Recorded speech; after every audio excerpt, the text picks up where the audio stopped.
தமிழ் பேசும் உறவுகளுக்கு வணக்கம். நான் மாஸ்டர் மிது. என்னோட யாழ் கல்வி மையம் என்ற இந்த யூடியூப் சேனல்ல நான் தொடர்ச்சியாக இந்த வருஷம் நடந்து கொண்டிருக்கின்ற காப்போத சாதாரண தர பரீட்சையோட வினாத்தாள்களுக்கான விடைகளை தொடர்ச்சியாக அப்லோட் பண்ணிக்கிட்டு வரேன். அந்த வரிசையில நேற்று நடைபெற்ற தமிழ் பாட பரீட்சைகளுக்கான பகுதி ஒன்றிற்கான விடைகள் நான் ஏற்கனவே என்னோட சேனல்ல அப்லோட் பண்ணியிருக்கிறேன். அதை பார்க்காதவங்க அதுல போய் நீங்க பார்த்துக் கொள்ளலாம். அதே மாதிரி சமய பாடத்துக்கான பகுதி 1 சைவநெறி சமய பாடத்துக்கான பகுதி 1 பகுதி 2க்கான முழுமையான விடைகள் கொடுக்கப்பட்டிருக்கிறது. அதற்கான வீடியோக்களும் என்னோட சேனல்ல இருக்கு. நீங்க அதை போய் பார்த்துக் கொள்ளலாம். அப்படி இல்லைன்னு சொல்லிச்சுன்னா கீழே டிஸ்கிரிப்ஷன்ல அதோட லிங்க் கூட கொடுத்துருக்கிறேன். நீங்க அதன் மூலமாக போயிருக்கா அதை பார்த்துக் கொள்ளலாம். இந்த வீடியோல நாங்க பார்க்க போறது என்ன அப்படின்னு சொன்னா தமிழ் மொழியும் இலக்கியமும் நேற்று நடைபெற்ற பரீட்சையில பகுதி 3 அந்த இலக்கிய வினாக்களும் அதோட சேர்த்து இந்த பாடலோட வரக்கூடிய அந்த இலக்கிய வினாக்களுக்குமான விடைகளை தான் நான் இதுல உங்களுக்கு இப்ப சொல்ல போறேன். அதுலயும் பாத்தீங்கன்னு சொல்லிச்சுன்னா பகுதி 3 விளக்க வினாக்களுக்கான விடைகளை சொல்வதற்கு பெரிய அளவான வீடியோ வேணும். அதை நேரம் எனக்கு என்ற காரணத்தால விரைவாக இந்த வினாக்களுக்கான விடைகளை சொல்லிவிடலாம். இந்த இலக்கிய வினாக்கள் சுருக்கமான 10 வினாக்களுக்கும் அதற்கு பிறகு அங்கால வர இந்த பாடல் வினாக்களும் 10 வினாக்களுக்குமான விடைகளை பார்க்கலாம். ஓகே, இந்த சேனலை இதுவரைக்கும் யாராச்சும் சப்ஸ்கிரைப் பண்ணல, இதுதான் நீங்க ஃபர்ஸ்ட் டைம் பாக்குறீங்கன்னு சொல்லி நான் மறக்காம சப்ஸ்கிரைப் பண்ணி வைங்க. இன்னைக்கு நடக்க போற வரலாறு வினாத்தாளோட பகுதி 1 விடைகள் நான் விரைவில் 7 மணிக்கு நான் அப்லோட் பண்ணுவேன். அதே மாதிரி தொடர்ச்சியாக நடைபெறுகின்ற பாட பரீட்சைகளுக்கான விடைகள் முடிந்த வரைக்கும் விரைவாக நான் அப்லோட் பண்ணிக்கிட்டு வருவேன். அதனால அந்த பெல் ஐக்கனையும் கிளிக் பண்ணி வச்சுக்கொள்ளுங்க. அப்பதான் உங்களுக்கு அப்டேட்ஸ் வந்தா உடனே நோட்டிபிகேஷன் கிடைக்கும். சரி, ஓகே, பார்க்கலாம். முதலாவது கேள்வி, நித்தில புன்னகை. நித்திலம் என்பது எதனை குறிக்கும்? இதுதான் முதலாவது கேள்வி. நித்திலம் என்பது முத்து, அதைத்தான் குறிக்கும். ஆவணா கேள்வி, இங்கு பயின்றுள்ள அணி யாது அப்படி கேட்டுக்கணும். நித்தில புன்னகை என்பது உவமை அணி என்பது சரியான விடை. முத்து போன்ற புன்னகை என்று வரும். இரண்டாவது வினா, கொங்கருக்கு அமராவதி அளித்த கோவே. இங்கு கொங்கர் எனப்படுவோர் யார்? அதற்கான விடை கொங்கு நாட்டவர்கள் இல்லாட்டி கொங்கு தேசத்தவர்கள் என்று கொடுத்துருந்தீங்க சொல்லிச்சுன்னா சரி. ஆவண்ணா, அமராவதி அளித்தல் என்பதன் மூலம் உணர்த்தப்படும் குறிப்பு பொருள் யாது? அமராவதி என்றால் சொர்க்கம், வீர சொர்க்கத்தை கொடுத்தல் அப்படின்னு சொல்லி நேரடியான பொருள்படும். ஆனால் இங்க கேட்டிருக்கிறது குறிப்பு பொருள். அதாவது சொர்க்கத்தை பெருசாக வழங்குறன்னு சொல்லிச்சுன்னா என்ன, அவையில மரணமடைய செய்தது. அப்ப இதற்கான குறிப்பு பொருள் மரணத்தை வழங்குதல், மரணமடைய செய்தல் அப்படின்னு சொல்லி நீங்கள் விடை கொடுக்கலாம். மூன்றாவது கேள்வி, என்னுடைய சாதகத்தில் கம்ப்யூட்டர் தத்து இருப்பதாக சுதுமலை சாத்திரியார் சொன்னது. தத்து என்றால் என்ன அப்படின்னு சொல்லி கேட்டீங்கன்னா, நாங்க வளமையா பாவிக்கிற ஒரு சொல் தான் பேச்சு வழக்குல. தத்து என்றது அதனால ஏற்படக்கூடிய ஒரு ஆபத்தை சொல்லலாம். அப்ப ஆபத்து அப்படின்னு சொல்லலாம். அப்படி இல்லைன்னு சொல்லினா அதனால ஏற்படக்கூடிய ஒரு கண்டம் என்று கூட பேச்சு வழக்குல வழங்குவார்கள். ஆனா கம்ப்யூட்டரின் மூலம் ஏற்படக்கூடிய ஆபத்து என்று விடை கொடுத்திருந்தீங்கன்னா சரியா இருக்கும். இங்கு சாதகம் என்பது எதனை குறிக்கும்? சாதகம் என்றது அவரது ஜோதிட பலனை குறிக்கும். சாதகம் என்பது அவருக்குரிய அந்த ஜோதிட பலனை குறிக்கும் அப்படின்னு சொல்லி கொடுத்திருந்தா ஓகே. நாலாம் கேள்வி, கிம்புரியின் கொம்பெடுத்து வெம்பு திணை இடிப்போம். இது யாருடைய கூற்றாக அமைந்துள்ளது? இது குற்றால குறவஞ்சி என்ற பாடத்துக்கு வரும். இது குரத்தியினுடைய கூற்று. அந்த குரத்தி தங்களுடைய நாட்டிலே நடக்கக்கூடிய செயல்பாடுகளை, தங்களுடைய மலையிலே நடக்கக்கூடிய செயல்பாடுகளை சொல்ற விஷயமா இருக்கும். குரத்தியின் கூற்று. இங்கே விவரிக்கப்படும் செயல்பாடு என்பது வெம்பு திணை இடித்தல், அதாவது வறுத்த திணையினை கிம்புரி களிற்று யானையின் தந்தத்தை கொண்டு இடித்தல். இதுதான் இங்க நடைபெற போற செயல்பாட்டு, அதுக்கான விடையாக இருக்கும். அஞ்சாவது கேள்வி, கோக்கல் வைகு முற்றத்தான் முதற் தேவி. இது குவப்படலம் என்ற பாடத்துல வருது. கோக்கல் வைகு முற்றத்தான் தசரதன், ராமனுடைய தந்தையாகிய தசரத சக்கரவர்த்தி தான் கோக்கல் வைகு முற்றத்தான். அவனது முதற் தேவி கோசலையை குறிப்பிடுகிறது. சரியா? அடுத்த கேள்வி கோசலை தான் அவரது முதல் தேவி. ஆறாவது கேள்வி, காய்ச்சல் மனே நீ கடைக்கு ஓடி போய் ஊரல் பேக்கெட் வாங்கிட்டு வா. இது மூத்தமான பாடத்துக்கு வரக்கூடிய ஒரு கேள்வி. இங்கு இடம்பெற்றுள்ள மனே என்பதன் திருத்தமான வடிவம் மகனே என்று சொல்லி கொடுத்தீங்கன்னு சொல்லிச்சுன்னா விட சரி. ஊரல் என்பது எதனை குறிக்கும் அப்படின்னு சொல்லிச்சோம்னா, நாங்க குடிநீர் பேக்கெட்னு சொல்லுவோம் இல்லையா, அதுதான் மூலிகை குடிநீர் அல்லது மூலிகை பேக்கெட்டு அப்படியான ஒரு விடையை நீங்க கொடுத்துருந்தீங்கன்னு சொல்லிச்சுன்னா அதற்கு சரி கொடுக்கணும். ஏழாவது கேள்வி, இந்த புன் செய்கைகளை விட்டு போக வேண்டியதுதான். இக்கூற்று யாரால் யாருக்கு கூறப்பட்டதுன்னு கேட்டிருக்கணும். இது அற்றை திங்களோட பாடத்துல பாரி மகளிர் சங்கவையால கூறப்பட்டது. இந்த புன்செய்களை விட்டு போக வேண்டியதுதான். புன்செய் என்பது எதனை குறிக்கும்? புன்செய் என்றது ஒரு வகை நிலம், அதாவது வரகு, எள்ளு போன்ற தானியங்கள் விளையக்கூடிய நிலம், அதுதான் புன்செய் அப்படின்னு கொடுத்திருந்தீங்கன்னு சொல்லிச்சுன்னா அதற்கு சரி வரும். அடுத்தது 8வது வினா, யானை அறிந்தறிந்தும் பாகனையே கொல்லும், எறிந்த வேல் மெய்யதா வால் குலைக்கும் நாய். இது நீதி பாடலுக்கு வருது.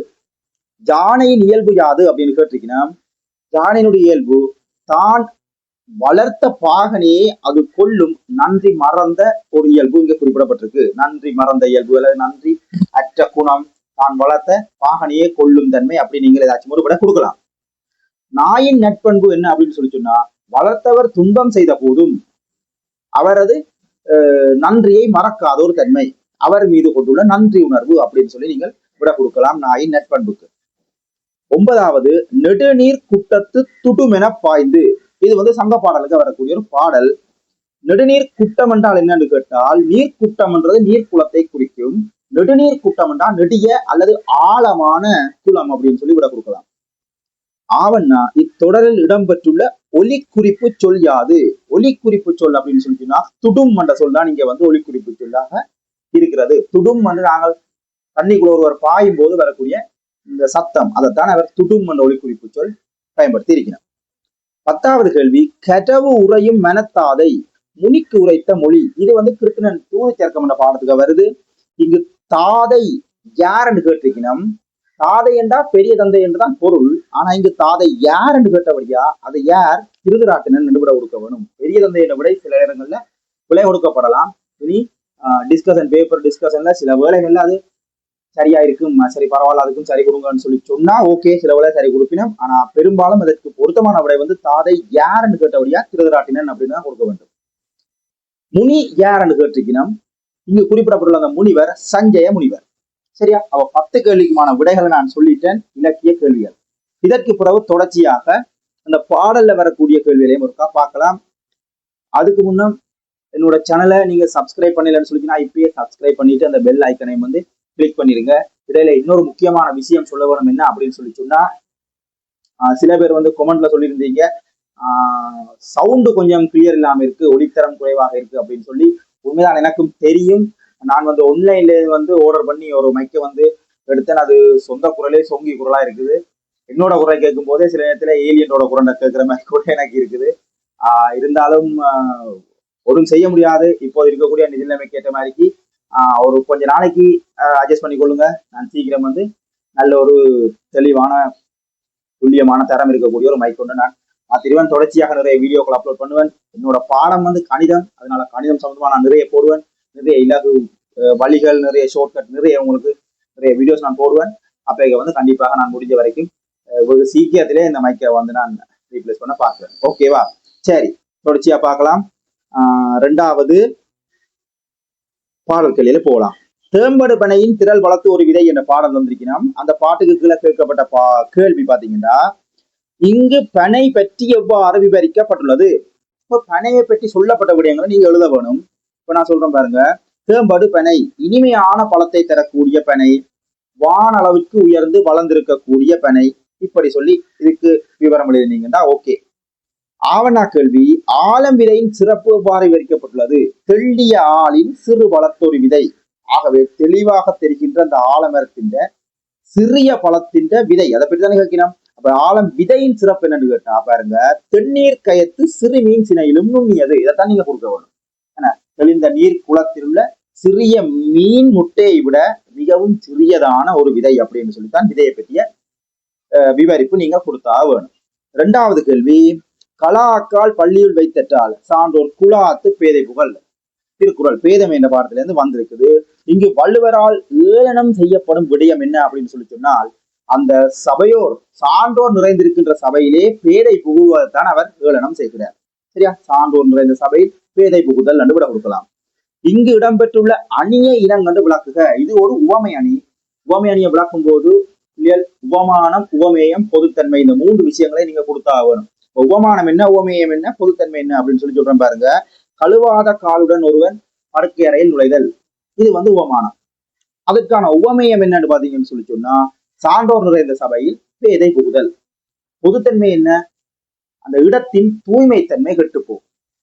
தூய்மைத்தன்மை கெடுதல் தான் அதோட பொதுத்தன்மையாக இருக்கும். இந்த 3 விஷயங்களையும் சேர்த்து எழுதியிருந்தா ஓகே. 3வது கேள்வி, புழுதி படுக்கையில் புதைந்த மக்களை அப்படின்னு சொல்லி ஏலத்தோட்டத்திலிருந்து ஒரு கேள்வி வந்திருக்கு. கவிஞர் யார் மீது எவ்வாறு கரிசனை காட்டுகிறார் அப்படி கேட்டிருக்கணும்.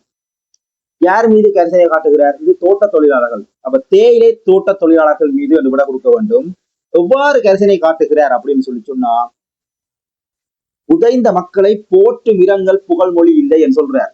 ஆனா அப்ப புழுதி படுக்கையில் புதைந்தவர்களை போற்றுவதற்கான மொழிகள் இல்லை. அவர்கள் பழுதில்லாதவர்கள், அவர்களுக்கு கல்லறை இல்லை, அவர்களுடைய நினைவு நாட்களை யாரும் பகிர்ந்து கொள்வதில்லை. இதுதான் அவர் காட்டுகிற கரிசனை. அடுத்தது ஆவண்ணா கேள்வி. அவர்களோடு கவிஞருக்குள்ள நெருக்கமான உறவை வெளிப்படுத்தும் பாங்கில் காணப்படும் நயத்தினை விளக்குக. இப்ப கவிஞருக்கும் இந்த தோட்ட தொழிலாளர்களுக்கும் இடையில ஒரு நெருக்கமான உறவாக கவிஞர் எப்படி குறிப்பிட்டிருக்காருன்னா கேட்கணும். இங்க பாருங்க, முதலாவது வரியிலேயே புதைந்த எம் மக்கள் அப்படின்னு சொல்றாரு. இப்ப தன்னுடைய மக்கள் அப்படின்னு சொல்றதுதான் அங்க இருக்கக்கூடிய நயம். அப்ப தேயிலை தோட்ட தொழிலாளர்கள் தனது மக்களாக குறிப்பிடுகிறார். அதுதான் அந்த நயம். சரியா? ஓகே. அடுத்தது 4வது கேள்வி. இப்படியாக சந்தி பிரிக்காத பாடல் போல தலை சுற்றியது விவகாரம். கம்ப்யூட்டர் என்ற பாடத்துக்கு இருந்து வந்திருக்கு.